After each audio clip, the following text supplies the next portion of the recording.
On the night of July 16, 1918, in a basement in Yekaterinburg, Siberia, a squad of Bolshevik soldiers opened fire on a family. When the smoke cleared, Tsar Nicholas II of Russia was dead. So was his wife, Alexandra. So were their 5 children, 4 daughters and a son, the youngest just 13 years old. The execution took 20 minutes. The children did not die quickly. Diamonds sewn into their clothing deflected the first bullets. The soldiers had to finish them with bayonets. For nearly 80 years, the world didn't know exactly what happened that night. The Soviet government denied the children had been killed. Rumors spread that one daughter, Anastasia, had escaped. Over 100 women would eventually claim to be her. The most famous, Anna Anderson, maintained her claim for 60 years until DNA testing proved she was a Polish factory worker with a history of mental illness. The truth was simpler and more terrible. All 5 Romanov children died in that basement. Their bodies were burned, doused in acid, and buried in unmarked graves. It would take until 2007 for the last 2 bodies to be found. This is the story of Olga, Tatiana, Maria, Anastasia, and Alexei, 5 children born to rule an empire who instead died in a cellar, murdered for the crime of their blood. The Romanov children were born into impossible privilege. Their father, Nicholas II, ruled 1/6 of the Earth's surface. Their mother, Alexandra, was a granddaughter of Queen Victoria. They lived in palaces with hundreds of rooms, attended by servants who outnumbered the family 100 to 1. But the family was also haunted by tragedy from the beginning. Olga, the eldest, was born on November 15, 1895. Then Tatiana in 1897. Then Maria in 1899. Then Anastasia in 1901. 4 daughters in 6 years. Each birth was greeted with disappointment. Russia needed a male heir. When Anastasia was born, her great-uncle wrote in his diary, "Forgive us, Lord, if we all felt disappointment instead of joy." Finally, in 1904, Alexandra gave birth to a son. Alexei Nikolaevich would inherit the throne. The dynasty was secure. Except Alexei was born with hemophilia. The disease had passed through Queen Victoria's bloodline to royal families across Europe.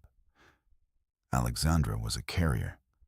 Her son would bleed uncontrollably from the slightest injury. A bruise could become life-threatening. A fall could kill him. The imperial family kept Alexei's condition secret. To the outside world, he was a healthy heir. Inside the palace, his mother lived in constant terror. She turned to a Siberian mystic named Grigory Rasputin, who seemed able to calm the boy's bleeding episodes. Rasputin's influence over Alexandra, and through her over Nicholas, would become a national scandal and help fuel the revolution that destroyed them all. The 4 sisters grew up in a world of their own. They called themselves OTMA, an acronym from the first letters of their names. They signed letters together, shared secrets, and divided into pairs. Olga and Tatiana were the big pair, older, more serious, trained from childhood for royal duties. Maria and Anastasia were the little pair, younger, wilder, prone to mischief. Each sister was distinct. Olga was intellectual and melancholic, gifted at music, happiest with a book. She became increasingly depressed as she grew older, especially after the revolution began. Tatiana was the beauty, tall and elegant, nicknamed the governess, because she organized her siblings. She was closest to their mother and the most practical of the sisters. Maria was the warmest. She had enormous blue eyes that the family called Maria's saucers. She dreamed of marrying a soldier and having many children. She was the peacemaker, always apologizing for Anastasia's pranks. Anastasia was the troublemaker, climbing trees, hiding from doctors, painting her brother's face with strawberry juice so he looked like an Indian. She was the family clown, the one who made her depressed mother smile. Alexei was the center of everything. The only son, the heir, the most fragile. His hemophilia meant he could barely walk during bad episodes. His sailor nanny carried him everywhere. His sisters doted on him. The entire family's life revolved around keeping him alive. They were a close family, unusually so for royalty. Nicholas and Alexandra genuinely loved each other. They raised their children simply for imperials. Cold baths every morning, hard beds, limited spending money. The children took photographs constantly, especially Anastasia with her Kodak brownie camera. Hundreds of their photographs survive, showing a family that seemed genuinely happy. Then the world collapsed. World War I began in 1914. Russia's involvement was catastrophic. Millions of soldiers died. Food shortages swept the cities. The government proved incapable of managing the crisis. Nicholas, who had taken personal command of the army, was blamed for every defeat. In February 1917, revolution erupted. Workers and soldiers took control of Petrograd. On March 15th, Nicholas II abdicated. He tried to pass the throne to his brother, but it was too late. The 300-year Romanov dynasty was over. The family was placed under house arrest at Alexander Palace. The children, who had been raised in near total isolation, now experienced their father's fall in real time. Guards replaced servants. Their movements were restricted. Their jewels were confiscated. When the revolution began, all 4 sisters were recovering from measles. The illness caused their hair to fall out. In photographs from this period, they appear with shaved heads, looking younger than their years, fragile and bewildered. The provisional government planned to send the family to England, where Nicholas's cousin King George V might give them asylum. But George, fearing the political consequences, withdrew the invitation. No country would take them. In August 1917, the family was moved to Tobolsk, a remote town in Siberia. For 8 months, they lived in relative peace. The children put on plays. They sawed wood. They waited for rescue that never came. Then, in October 1917, the Bolsheviks seized power. The civil war between Red and White forces began. The Romanovs became a liability. If White forces rescued them, they could become a rallying point for the counter-revolution. In April 1918, Nicholas, Alexandra, and Maria were moved to Yekaterinburg. Alexei was too ill to travel. A hemophilia attack had left him bedridden. Olga, Tatiana, and Anastasia stayed with their brother. They followed weeks later. The family was imprisoned in the Ipatiev house, which the Bolsheviks renamed the House of Special Purpose. The windows were whitewashed so they couldn't see out. The guards were crude and hostile. The children's names were scratched into the walls. Archaeologists would find them decades later. By July, White forces were approaching Yekaterinburg. The Bolsheviks had to decide what to do with their prisoners. On July 16th, the family was told to prepare to move. Around midnight, they were woken and asked to dress. Alexandra asked for chairs for herself and Alexei, who could barely stand. 3 chairs were brought, one for her, one for Alexei, one for Nicholas. They were led to a basement room. The family stood in 2 rows. Nicholas held Alexei. Alexandra sat beside them. The 4 daughters stood behind their parents. Yakov Yurovsky, the commandant, entered with a squad of soldiers. He read a brief statement. The Ural Soviet had ordered their execution. Nicholas barely had time to say, "What?" before the firing began. The first volley killed Nicholas, Alexandra, and 3 servants. But the children were still alive. The diamonds sewn into their corsets, over 1 kilogram of jewels hidden against this exact moment, had acted as armor. The bullets ricocheted. The room filled with smoke and screaming. The soldiers fired again and again. When their guns overheated, they switched to bayonets. Anastasia and Maria were found crouching against a wall, covering their heads with pillows before they were shot in the head. Tatiana was killed by a bullet to the back of her skull. Alexei, still moving after multiple shots, was finished with 2 bullets behind his ear. The killing took 20 minutes. When it was over, 11 people lay dead. Nicholas, Alexandra, Olga, Tatiana, Maria, Anastasia, Alexei, the family doctor, the cook, the maid, and the footman. The bodies were loaded onto a truck and taken to an abandoned mine shaft in the forest. The soldiers tried to destroy them.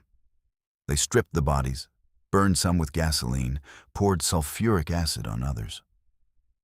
When the mine shaft proved too shallow, they dug a new grave and buried most of the remains under a road.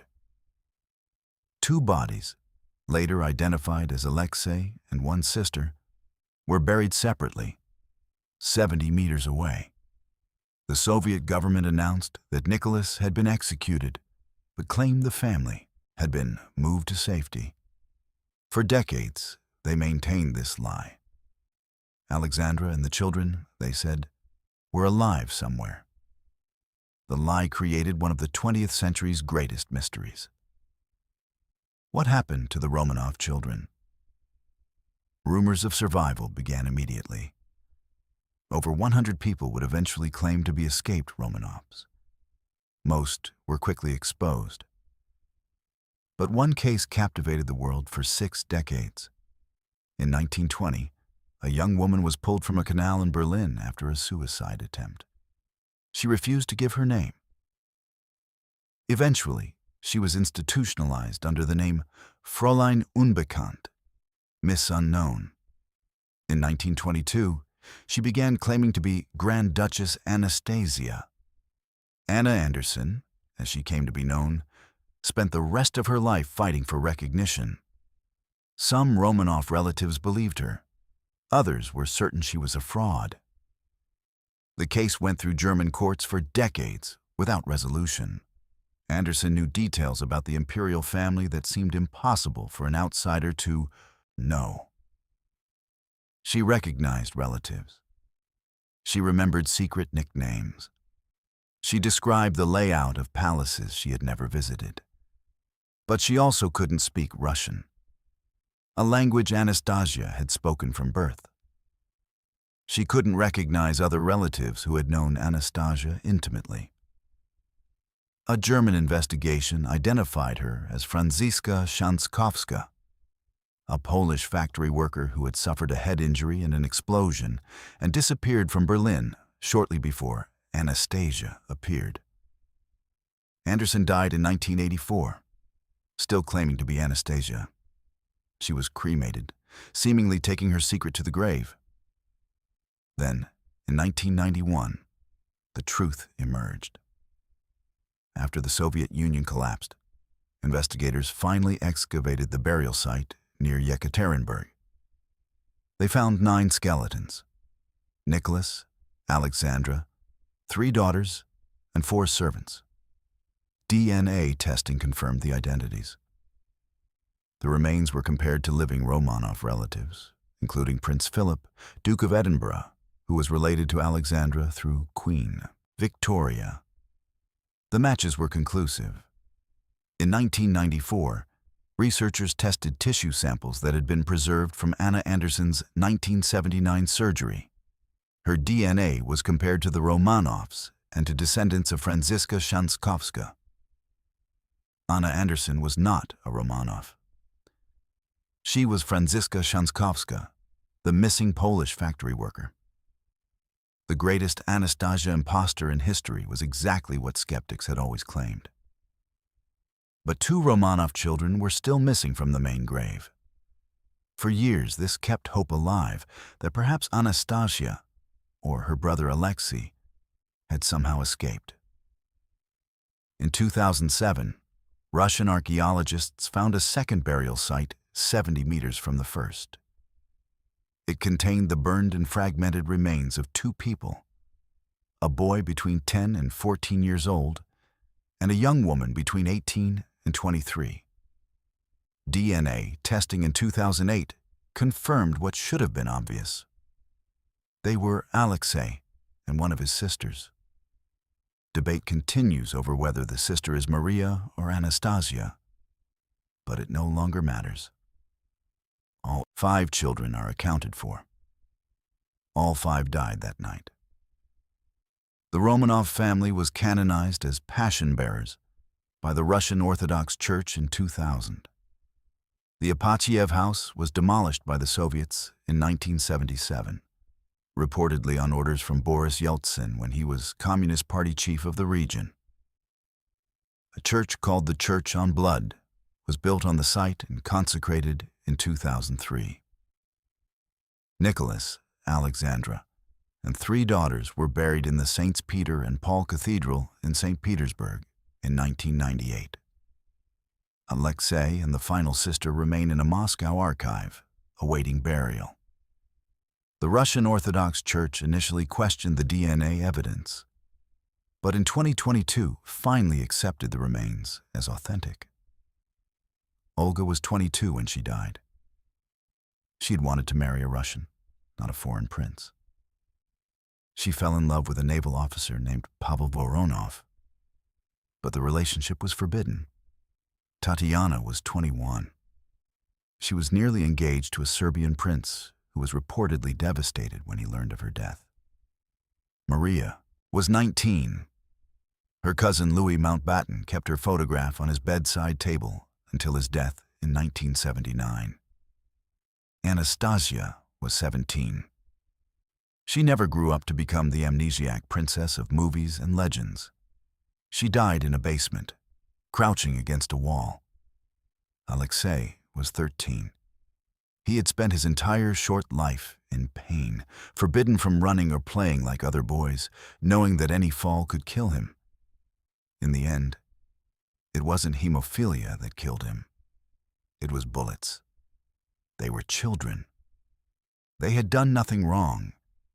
They died because of who their parents were and what their bloodline represented. The execution of the Romanov children remains one of the most infamous acts of the Russian Revolution.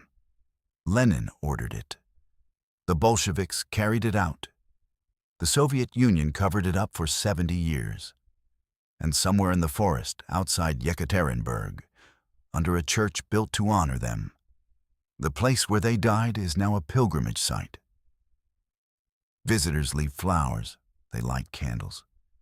They pray for the souls of 5 children who were born to rule an empire and instead became its final victims. If you found this story compelling, consider subscribing. We explore the rise and fall of history's most powerful dynasties, one bloodline at a time.